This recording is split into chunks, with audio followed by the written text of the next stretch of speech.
Hello student, आज का हमारा टॉपिक है problem based on linear system of equation. जैसे कि मैंने प्रीवियस लेक्चर में बताया था कि लीनियर सिस्टम ऑफ इक्वेशन का हम सॉल्यूशन कैसे फाइंड करते हैं। तो यहाँ पे आज मैं पहली प्रॉब्लम ले रहा हूँ। प्रॉब्लम है हमारे पास 4x minus 5y plus z equal to 2, 3x plus y minus के 2z equal to 9, x plus 4y plus z equal to 5। अब इसको सोल्व करने के लिए हमें सबसे पहले लेना होगा ऑगमेंटेड मैट्रिक्स। ऑगमेंट मैट्रिक्स क्या होगी? C equal to A B, that is हमारे पास C हो जाएगी। ए क्या है हमारे पास? Coefficient of x y z. तो 4 माइनस के 5 1 3 1 माइनस 2 1 4 1 एंड 2, ये बी वाला पार्ट जो है 2 9 5 2 9 5। अब यहाँ पे हम लोग C की रैंक फाइंड करेंगे। तो C की रैंक फाइंड करने के लिए मैं देख रहा हूँ कि यहाँ पे जो R3 का जो फर्स्ट एलिमेंट है वो 1 है, और ये जो 4 यहाँ पे R1 का जो पहला एलिमेंट 4 है, और यहाँ पे जो R2 का जो पहला एलिमेंट 3 है। तो इन दोनों को हम इजीली 0 बना सकते हैं रैंक फाइंड करने के लिए। तो R1 tends to using this operation, R1 equal to R1 minus 4R3 and R2 tends to R2 minus 3R3। अब ये दोनों ऑपरेशन हम यहाँ पे C के अंदर अप्लाई करेंगे। तो हमारे पास आएगा 4 माइनस 4 0 माइनस 5 इंटू माइनस के 4 into 4 that is minus 16 minus 21 and 1 minus के minus 4 minus 3 and 2 minus 4 into 5 that is 20 minus के 2 माइनस के 18 एंड 3 माइनस की दिस बिकम इज 0। तो 1 minus 3 into 4 that is 12 minus 1 that is 11 minus 2 and minus 3 is equal to minus 5 and next one is 9 minus 3 into 5 that is 15 15 minus 9 that is minus 6 और 1 4 1 and 5। Okay, यहाँ पे हमने ये दोनों operation apply किया और हमारे पास क्या मिला है? C।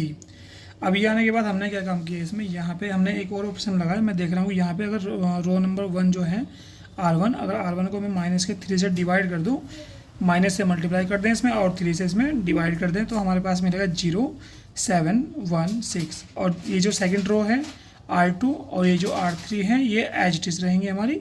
उसके बाद हम लोग यहाँ पे R2 row operation R2 equal to R2 minus के R1 अप्लाई करेंगे। दैट इज मैं देख रहा हूँ यहाँ पे R2 माइनस के R1 कीजिएगा यहाँ पे, तो हमारे पास क्या होगा? माइनस के 11 में से माइनस के 11 प्लस के ये प्लस होगा हमारे पास ना, ये प्लस होगा यहाँ पे। तो प्लस करेंगे तो माइनस के 11 प्लस के 7 इजकल टू माइनस के 4 और माइनस के 5 और 1 हो जाएगा माइनस के, हमारे पास हो जाएगा माइनस के 4। ये हमारे पास माइनस 6 है, ये हमारे पास 0 हो जाएगा। और यहाँ पे 1 4 1 5 एज इट इज रहेगा। फिर हमने इसमें क्या क्या किया, ये जो रो नंबर 2 है, रो नंबर 2 में हमने माइनस 4 से डिवाइड किया। माइनस 4 से डिवाइड करें तो 1 और 1 बन जाएगा, दिस इज बिकम 0। और भाई 1 4 1 5 ये एज इट इज रहेगी हमारे पास। उसके बाद हमने R1 को चेंज किया। मैं देख रहा हूँ कि अगर R1 के अंदर हम लोग R1 को चेंज करेंगे, ये एलिमेंट को 0 बनाना है, तो इसको 0 बनाने के लिए इसका 7 टाइम सेकेंड रो का 7 टाइम माइनस कर देंगे। तो R1 माइनस 7 R2 हमने क्या किया 0 0 0 माइनस 6 और 6। जब हम जैसे ये ऑपरेशन अप्लाई करेंगे तो हमारे पास इसमें मिलेगा हमें माइनस 6 और 6। उसके बाद हमारे पास 0 1 1 0 ये एच टी रहेगा। नेक्स्ट 1 4 1 5 ये एच टी रहेगा। नेक्स्ट है यहाँ पे फिर हमारा R1 को, जब हमारे पास जो R1 आया ये हमारे पास जो ये मैट्रिक्स आई है, मैट्रिक्स में हम R1 को 6 से डिवाइड कर देंगे। तो 6 से डिवाइड करने के बाद हमारे पास आएगा 0 0 माइनस के 1 और 1। बाकी रो हमारी जो है R2 और R3 एज इट इज रहेंगी। इसके बाद हमने क्या काम किया, R3 को इंटरचेंज कर दिया R1 के साथ। तो हमें मिला 1 4 1 5 0 1 1 0 0 0 -1 एंड 1।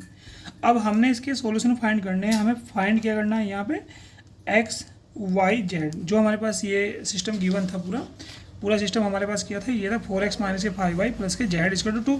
तो यहाँ पे जो x और y जेड है इनकी हमें वैल्यू फाइंड करनी होगी। तो वैल्यू फाइंड करने के लिए क्या करना होगा, हमें इसको फिर से ब्रेक कर देना है कि पूरा पूरा क्या है, c है। अब ये जो इतना पार्ट है हमारे पास, ये पार्ट क्या है हमारे पास a है, और ये वाला पार्ट हमारे पास है b। अब यहाँ से हमने a इसकी सॉल्यूशन फाइंड करने के लिए क्या करना होगा, a x equal to b, x equal to b किया। अब a वाला पार्ट क्या है हमारे पास 1 4 1 0 1 1 एंड 0 0 माइनस के 1, और x क्या है हमारे पास, x है हमारे पास x y z, ठीक है, और इज इक्वल टू b 5 0 1। यहाँ पे मल्टीप्लाई कीजिएगा, ये बन जाएगा x प्लस 4y, इसकी मल्टीप्लाई हम यहाँ में करेंगे प्लस के z इज इक्वल टू, और ये फिर इसकी मल्टीप्लाई जब यहाँ पे करेंगे तो हमारे पास बनेगा y z, और इसकी मल्टीप्लाई करेंगे तो माइनस के z, ठीक है, और इसको इक्वल टू रखेंगे हम 5 0 1। ऑन कंपेयरिंग इनकी दोनों साइड कंपेयर करेंगे तो हमारे पास बनेगा x प्लस 4y प्लस के z इज इक्वल टू 5, और ये बनेगा हमारे पास, ये यहाँ पे प्लस है तो ये बनेगा हमारे पास y प्लस के z इज इक्वल टू 0, और माइनस के z इज इक्वल टू 1 बनेगा। अब z इज इक्वल टू कितना बन जाएगा, माइनस के 1। देखो यहाँ पे कितना बना हमारे पास, z is equal to minus के 1 बना, और यहाँ पे ये z की वैल्यू हम यहाँ पे पुटअप करेंगे y प्लस z में, तो y plus z is equal to कितना है हमारे पास 0 है, तो z की वैल्यू यहाँ पे माइनस के 1 पुटअप कर दीजिए, आंसर आ जाएगा y इज इक्वल टू 1। अब हमारे पास मैं देख रहा हूँ कि हमारे पास y की वैल्यू भी है और z की वैल्यू भी है, तो हम ये जो इक्वेशन हमारे पास ये है x plus 4y plus z is equal to 5, यहाँ पे z और y दोनों की वैल्यू पुटअप करेंगे। यहाँ पे हमारे पास y की वैल्यू 1 है और z की वैल्यू माइनस के 1, ये दोनों वैल्यू हम पुटअप करेंगे x वैल्यू निकालने के लिए, x plus 4y plus z equal to 5 में, तो 4 इंटू वाई की वैल्यू कितनी है 1 है, 1 पुटअप किया, प्लस माइनस के z की वैल्यू माइनस के 1 है, 1 पुट किया। अब हमारे पास x प्लस 4 माइनस के 1 इक्वल टू 5, और x प्लस के 3 दैट इज़ 3 इक्वल टू 5, और भाई x इक्वल टू हमारे पास बनेगा 5 माइनस के 3, और x इक्वल टू बनेगा हमारे पास 2। तो मैं यहाँ देख रहा हूँ जो x की वैल्यू आई है, x की वैल्यू जो आई है, x इक्वल टू कितना है हमारे पास 2 आया, y इक्वल टू 1 और z इक्वल टू माइनस के 1। तो हमारे पास जो सिस्टम ऑफ लीनियर इक्वेशन जो हमारे पास गिवन है, ये जो यहाँ पे पूरा सिस्टम, ये जो पूरा इक्वेशन का जो सिस्टम है, इसकी जो वैल्यूज आई हमारे पास ये है x equal to 2, y equal to 1 और z इक्वल टू माइनस के 1। अब देखना ये है कि अगर हमें चेक करना है कि भाई ये वेरीफाई कर रहा है नहीं कर रहा है, ये इसके जो x इक्वल टू 2 है, y इक्वल टू 1 है और z इक्वल टू माइनस के 1 है, ये क्या इस इक्वेशंस के सॉल्यूशन है या नहीं है। तो इसको चेक करने के लिए ऐसा करना है कि हमें x y z को यहाँ पे इक्वेशन के अंदर पुटअप कर लीजिए। अगर आंसर हमारे पास 2 आ जाएगा तो we can say this will be the answer of this given system. तो ट्राई करते हैं, चलिए। तो भाई एक हमारे पास इसमें ऐसा करते हैं, हमारे पास जो इसका जो एक साइड है 4x माइनस के 5y प्लस के z, तो भाई 4x माइनस के 5y प्लस के z, तो 4 इंटू वाई की x की वैल्यू कितनी है, x की वैल्यू है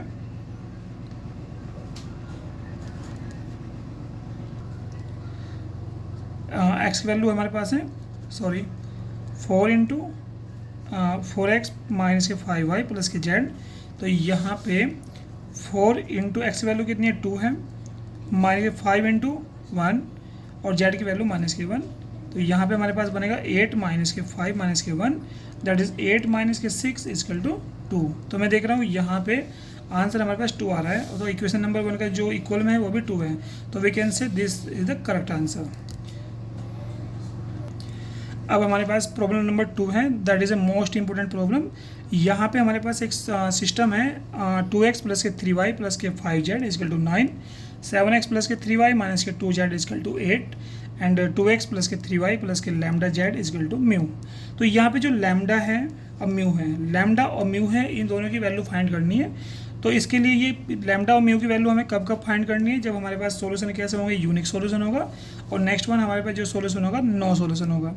चलेगा। इसके लिए हमने सबसे पहले ऑगमेंटेड मैट्रिक्स फाइंड की, C equal to A B. तो C equal to A B क्या होगा हमारे पास, हमने कोफिशिएंट मैट्रिक्स और प्लस ये जो बी वाला पार्ट है ये हमने ऐड किया, और यहाँ से हमने फिर इसमें R3 ये एलिमेंट को जीरो बनाने के लिए हमने क्या काम किया, यहाँ पे R3 is equal to R3 minus के R1, फिर हमने क्या किया 2 माइनस के 2 that is 0, 3 minus 3 0, lambda minus के 5 एंड म्यू माइनस के 9। ठीक है, अब मैं देख रहा हूँ ये एलिमेंट भी जीरो बन सकता है, तो मैंने क्या काम किया इसमें R2 माइनस के R1। तो यहाँ पे ये ऑपरेशन अप्लाई करने पे मैं देख रहा हूँ यहाँ पे ये एलिमेंट जीरो बन जाता है, ये 5, ये माइनस के 7 और ये माइनस के 1।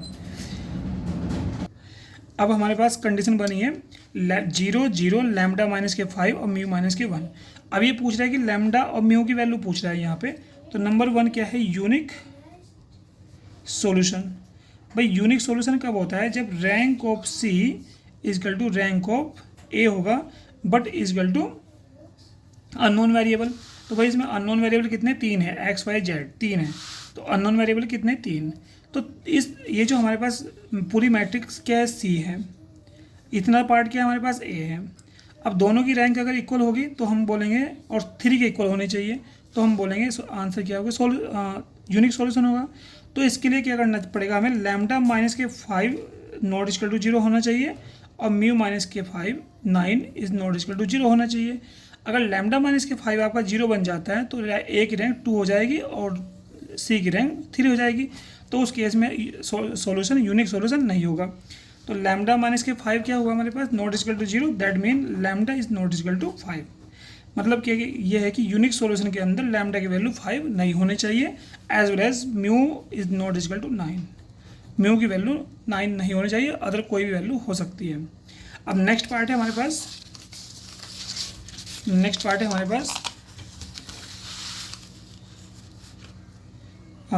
सेकंड पार्ट है हमारे पास नो सॉल्यूशन। नो सॉल्यूशन के केस में आपकी लैम्डा एंड म्यू की वैल्यू क्या होगी, चलेगा। नो सॉल्यूशन के लिए क्या होता है कि rank of A is equal to rank of C होगी बट लेस देन 3।